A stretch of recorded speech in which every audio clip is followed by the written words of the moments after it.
Yesu ashimwe cyane bene data dukomeje kuba imbere y'Uwiteka Imana Nyiringabo.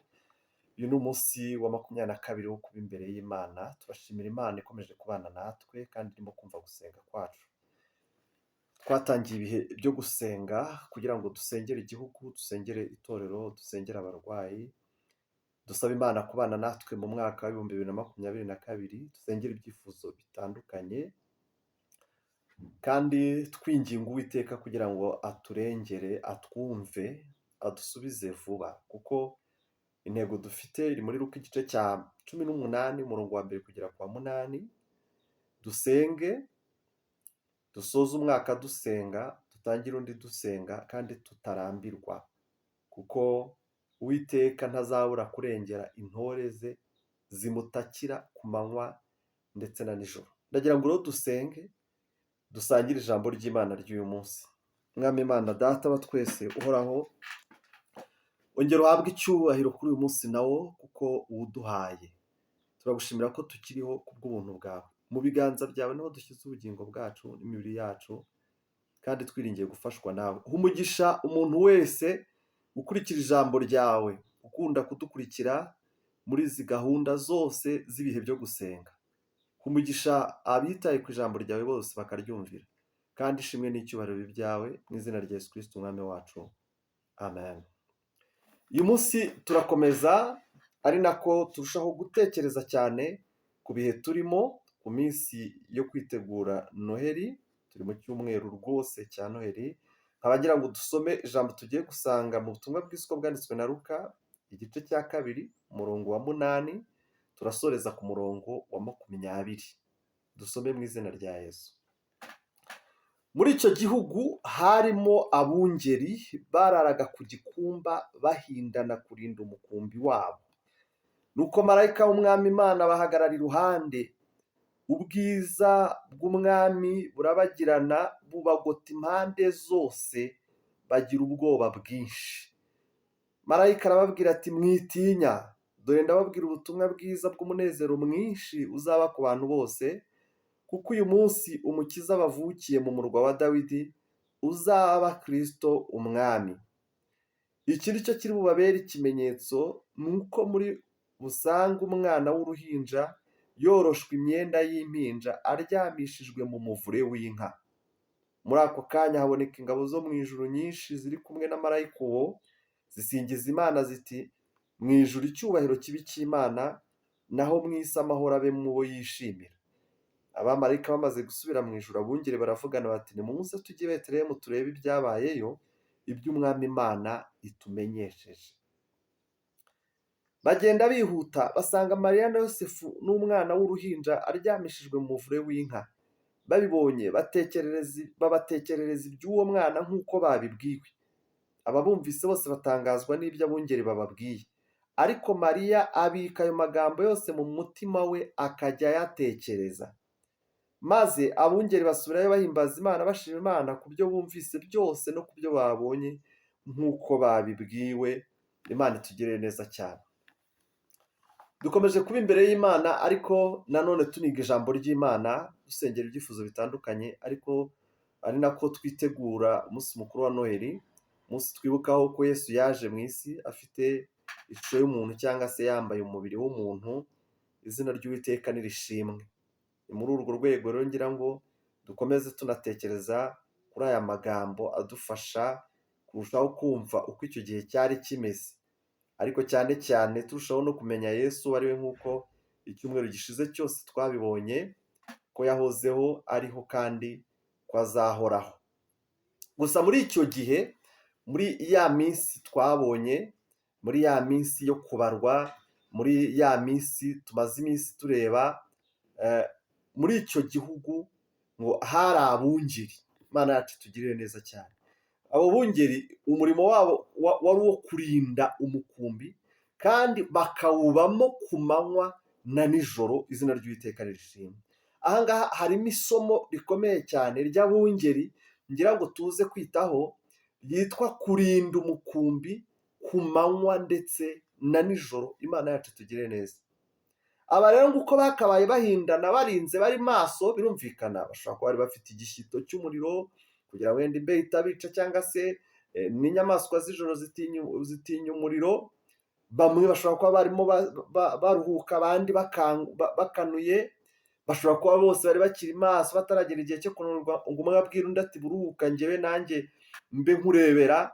Ikigaragara ngo ni uko bari ku gikumba, izina ry'Uwiteka nirishimwe. Bari maso, bari ku gikumba, bahindana kurinda umukumbi. Ni ryo somo rya mbere riri muri iki gice turimo gusoma, kubera maso umukumbi. Abungeri ntabwo nzi ko barimo kunyumva cyangwa bazanyumva, cyangwa se muri mwebwe abanyumva harimo abashobora kuzaba abungeri vuba aha cyangwa kera. Icyo nzi ntashidikanya ni uko kurinda biri mu nshingano z'umwungeri uwo ari we wese, cyangwa se uhamagariwe umurimo wo kuyobora abandi uwo ari we wese. Ndahamya ntashidikanya no muri iki gihugu ariko bimeze, kuko hari ababera amaso abandi. Mu gihe tuba turyamye hari ababa bari maso. Imana yacu itugirire neza cyane. Ndashaka kuvuga iki rero?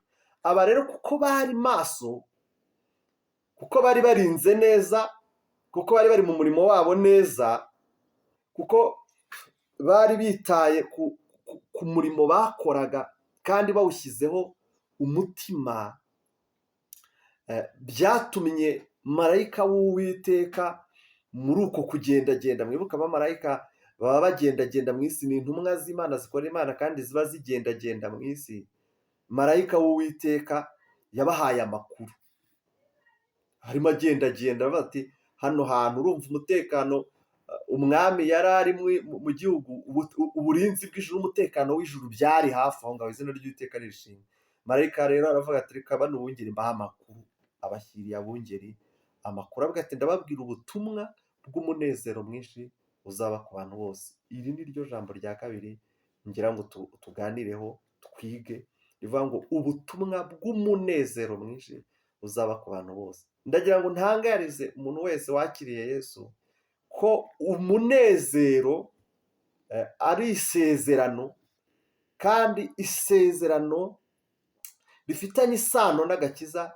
Muri za nyigisho twabonye mbere, abo twakunze kubana mu bihe bya mbere, mwabonye ko agakiza ari urugendo rufite aho rutangirira mu ntambwe imwe, ebyiri, eshatu zigera mu 10. Ariko mu byo twabonye bigaragaza agakiza, cyangwa se mu bisobanuro wasobanurira abantu iby'agakiza, harimo ibyishimo, amahoro. Ibyo ni ibintu biranga umuntu wabonye agakiza. Niba nta byishimo, menya yuko agakiza ukiri mu rugendo rwo kukageraho. Uracyafite urugendo rurerure rwo kugera ku gakiza, kuko ibyishimo ni ikimenyetso cyerekana ko umuntu yakiriye agakiza. Amahoro ni ikimenyetso cyerekana ko umuntu yakiriye agakiza. Rwose niba nta mahoro ufite, niba nta byishimo ufite, menya yuko hakiri urugendo rurerure cyane ruzakugeza ku gakiza, kandi ukwiye kubishakana umwete. Izina ry'Uwiteka nirishimwe.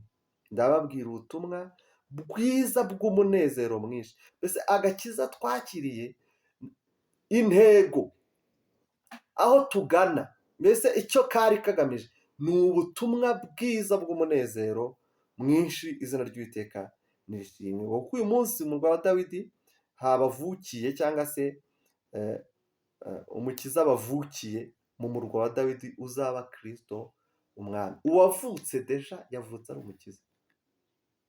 Uzaba Kristo n'umwami deja yavutse ari umukiza. Izina ry'Uwiteka nirishimwe. No mu gihe yari urusoro, yujuje Yohana umubatiza umwuka we. Mbese kamere y'ubumana n'ubumuntu byari biri kumwe ubwo Yesu yazaga mu isi, kandi izi kamere zose zarakoraga. Yari umuntu 100%, kandi ni n'Imana 100%. Iki ni cyo kiri bubabere ikimenyetso, ngo ni uko muri busanga umwana uryamishijwe mu muvure w'inka. Tugaruke kuri cya kintu gikomeye cyitwa kubura umwanya mu icumbi. Imana yacu itugirire neza. Kubura umwanya mu icumbi. Na marayika nawe mu gutanga icyerekezo no mu gutanga ibimenyetso yaravuze ati umwana muri bubone uryamye mu muvure w'inka.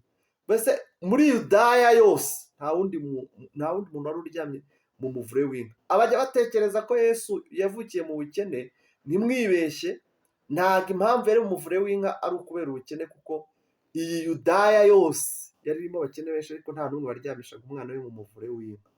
Imana yacu itugirire neza cyane. Bose bari bafite aho baryamisha abana, kandi ngo wambitswe imyambaro y'uruhinja. Burya no kujya kubyara ukabona imyambaro wambika umwana, nacyo ni ikindi kimenyetso cy'ubukire. Kubona imyambaro y'uruhinja ni ikimenyetso cy'ubukire. Umukene biramugora cyane kubona imyambaro yambika umwana. Imana yacu itugirire neza. Ntabwo rero iyo yari ari hariya kubera ubukene, ahubwo yari ari hariya kubera kubura umwanya. Iryo ni ijambo twabonye ejo. Na marayika arababwira ati murebe uryamye.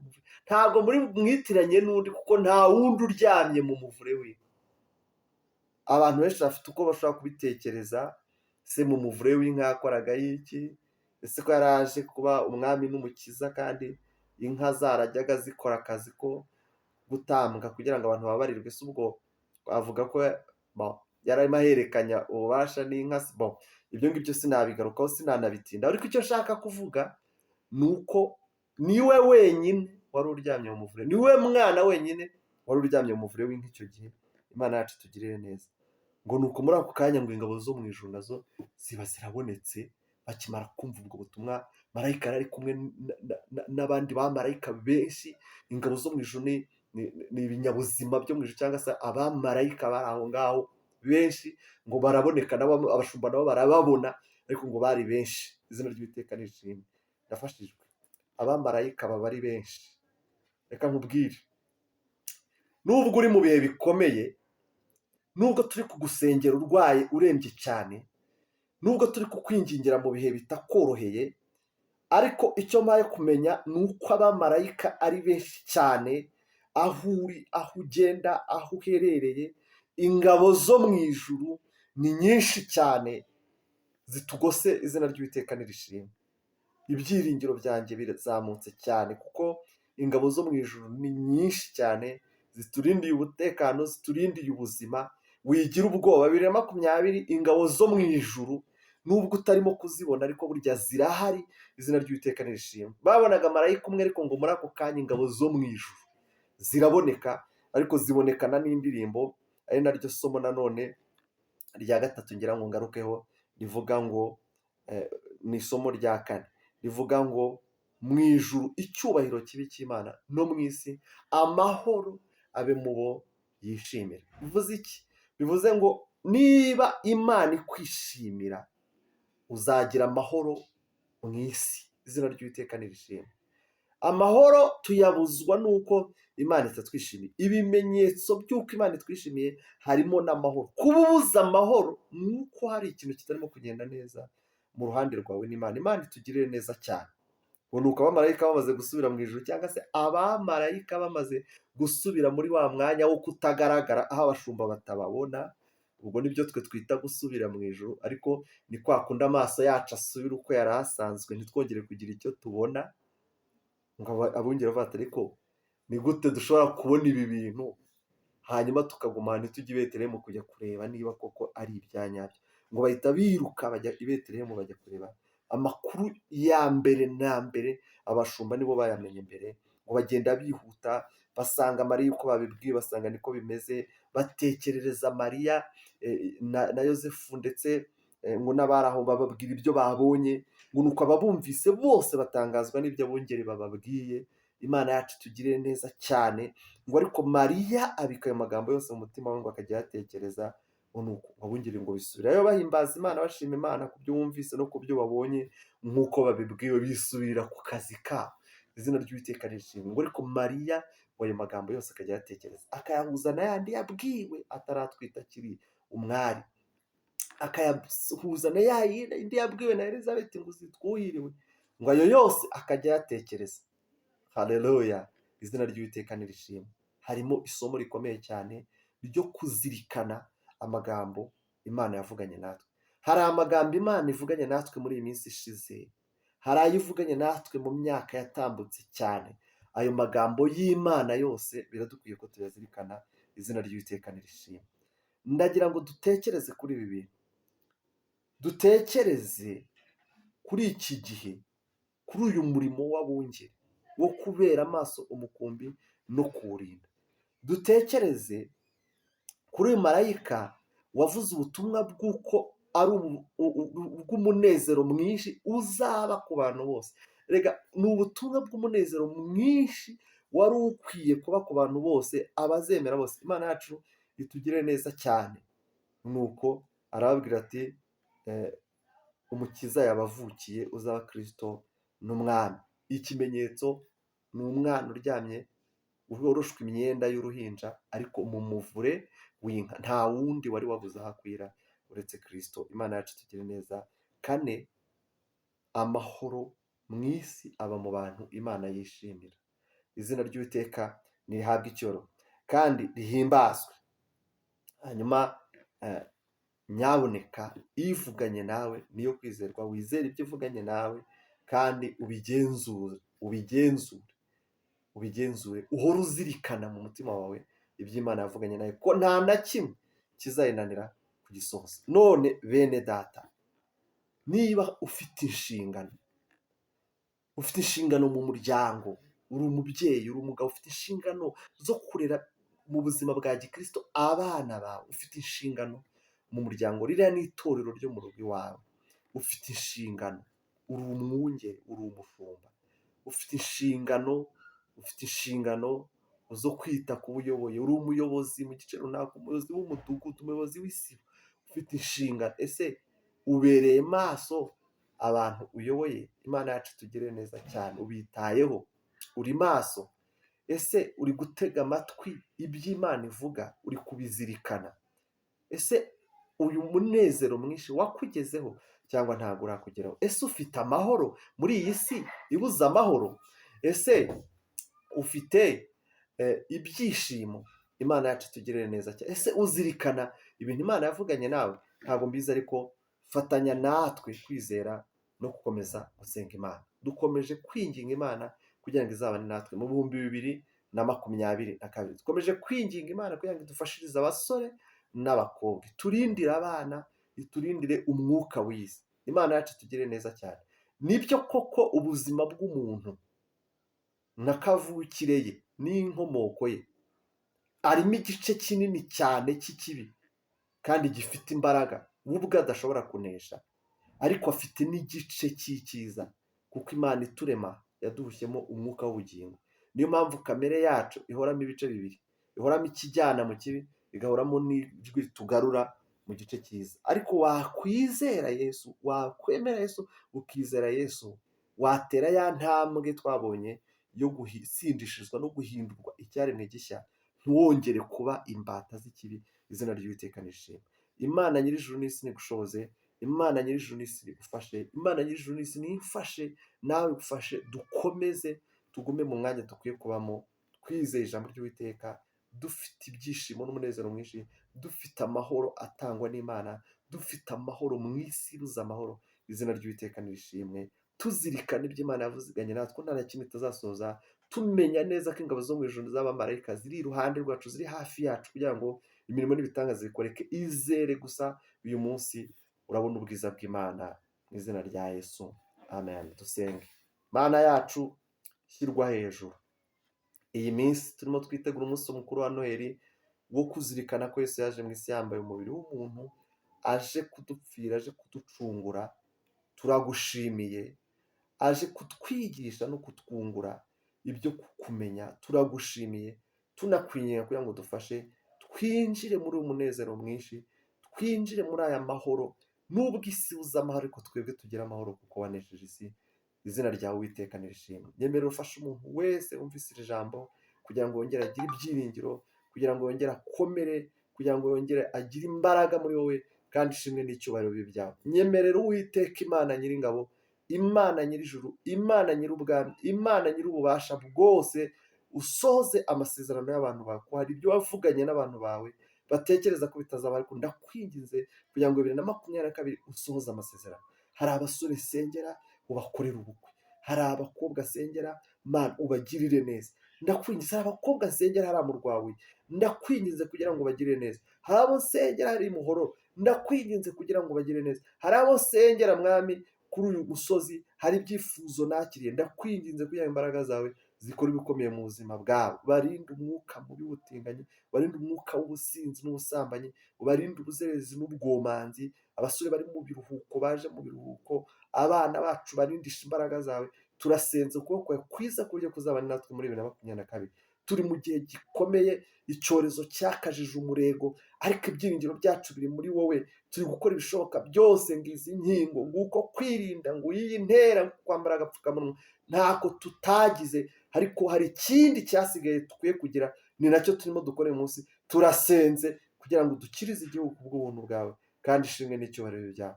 Turagushimiye ko utwumvise kandi ko utugiriye neza mu ijambo ryawe, mu izina rya Yesu Kristo umwami wacu, amen. Imana ibahe umugisha mwese, abakunda kubana natwe, abakunda ijambo ry'Imana, mukore subscribe, sabone, ko ijambo ry'Imana rizajya ribageraho buri munsi uko Imana izagenda idushoboza, kandi Uwiteka Imana aho umugisha umuntu wese utuzirikana, udusengera, utwereka ko turi kumwe, utwifuriza kunguka byinshi kurushaho. Imana nyir'ijuru n'isi izakomeza kutubashisha. Twebwe ibyo dufite, ibyo twahawe n'umwami Imana kumenya, nibyo turimo tubaha, nibyo turimo tubasangiza, kandi Imana izakomeza kudushoboza. Nawe ushaka gutera inkunga, Imana iguha umugisha mwinshi, n'ubigambirira atabishoboye, Imana iguha umugisha, n'ugambirira ikibi nawe Imana ikubabarire, kuko nabonye ko Imana iha umugisha imigambi myiza, kandi ikarakarira n'abafite imigambi mibi. Imana yacu itugire neza cyane. Icyo washaka rero kudukorera icyo ari cyo cyose, ushobora gukoresha telefone 0788455184, ukareba link, ukinjira mu isaha imwe yo gusenga.